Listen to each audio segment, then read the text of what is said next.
जैसे ही वो नेकलेस पहनती है उसके पुराने कपड़े बिल्कुल नए बन जाते हैं। हाँ, इसने तो अभी से ही अपना कमाल दिखाना शुरू कर दिया है। आपका बहुत धन्यवाद परी जी, आपने तो सचमुच मेरी सारी तकलीफें ही दूर कर दी। अब मुझे अपने परिवार को छोड़कर शहर जाने की भी कोई जरूरत नहीं है। ऐसा कहकर रीति नेकलेस को लेकर वहाँ से चली जाती है। रीति अपने घर जा रही होती है, तभी रास्ते में उसके पड़ोस में रहने वाला एक लड़का उसे देख लेता है और उसके हाथ में इतना सुंदर नेकलेस देखकर वो लड़का सोचता है, इस गरीब लड़की के पास इतना सुंदर नेकलेस कहाँ से आया? ये तो बहुत खूबसूरत है। मुझे तो कुछ गड़बड़ लग रहा है। सच्चाई का पता लगाना होगा। कल तक तो ये अपनी माँ के इलाज के लिए सबसे भीख मांग रही थी और आज इतना सुंदर नेकलेस लेकर जा रही है। इतना सोचकर अभिराम रीति का पीछा करने लगता है और उसके घर तक पहुंच जाता है। अभिराम रीति के घर के बाहर खड़े होकर चुपके से रीति की सारी बातें सुन लेता है।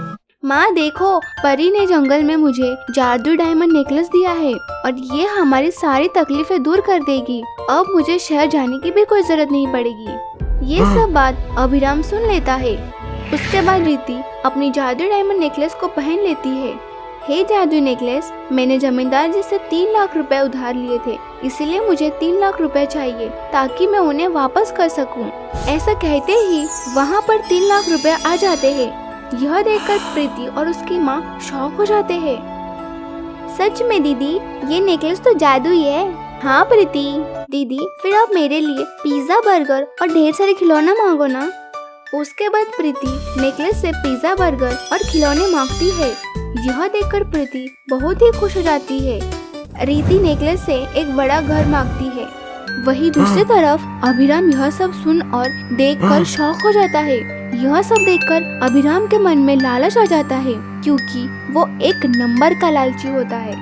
अगर पॉसिबल होता तो मैं जादुई नेकलेस चुरा लेता, लेकिन क्या करूं, जादुई होने की वजह से चोरी करना बहुत मुश्किल होगा। मैं भी जंगल में जाता हूं और उस परी से जादुई नेकलेस मांगता हूं। उसके बाद मैं हो जाऊंगा माला माल, मेरी हो जाएगी बल्ले बल्ले। ऐसा सोचकर लालची अभिराम दौड़ते दौड़ते जंगल की तरफ जाता है। थोड़ी देर बाद वो जंगल पहुंच जाता है और वहाँ खड़े होकर रोने का ड्रामा करने लगता है। हे भगवान, मैं तो लुट गया, बर्बाद हो गया, कोई मेरी मदद करो। उसकी आवाज़ सुनकर वहाँ परी आ जाती है। तुम कौन हो और इस तेज बारिश में यहाँ क्या कर रहे हो? मेरी बीवी 2 दिन से बहुत बीमार है और मेरे पास उसके इलाज के लिए पैसे ही नहीं है। थोड़े बहुत पैसे थे लेकिन वो चोरी हो गए। अब तो मेरे पास इतना भी पैसा नहीं है जिससे मैं उसके इलाज के लिए दवाई ला सकूं। ये तो तुम्हारे साथ बहुत बुरा हुआ। इसलिए तो मैं आपसे यहाँ मदद मांगने आया हूँ। आपने मेरे पड़ोस में रहने वाली रीति को जादुई डायमंड का नेकलेस दिया है। मैं चाहता हूँ कि एक जादुई डायमंड का नेकलेस आप मुझे भी दे दो। अभिराम की बात सुनकर परी को डाउट होता है और परी समझ आती है कि अभिराम बस ड्रामा कर रहा है। वह परी अपने मन में कहती है, ये लड़का कितना लालची है। रीति के हाथों में जादुई नेकलेस देखकर इसे लालच आ गया, इसीलिए यहाँ पर आकर नौटंकी कर रहा है। इसे तो सबक सिखाना ही पड़ेगा। इतना सोचकर परी अपने जादू से वहाँ पर एक नेकलेस प्रकट करती है। ये नेकलेस रीति के नेकलेस से बिल्कुल अलग था। यह देखकर अभिराम कहता है, अरे परी जी, ये नेकलेस तो रीति के नेकलेस जैसा है ही नहीं। हाँ, क्योंकि मैंने जो नेकलेस तुम्हें दिया है वो ज्यादा शक्तिशाली है। इस नेकलेस में रीति के नेकलेस के मुकाबले 2 गुना ज्यादा शक्ति है। यह सुनकर अभिराम बहुत खुश हो जाता है। उस नेकलेस को लेकर वो घर जाने लगता है।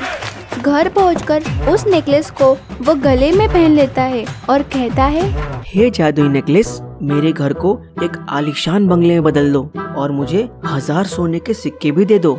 अभिराम के इतना कहते ही वह नेकलेस एक काला सांप बन जाता है। अपने गले में भयानक सांप को देखकर वह जोर से चिल्लाता है।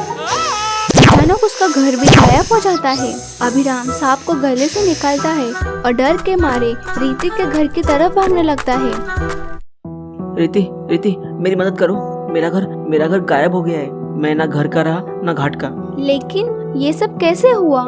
अभिराम उसे जादुई नेकलेस के बारे में बता देता है। रीति सबको समझ आती है। फिर भी रीति अपने जादू डायमंड नेकलेस को कहकर वहाँ पर पहले की तरह घर प्रकट कर देती है। अभिराम को अपनी गलती का एहसास होता है।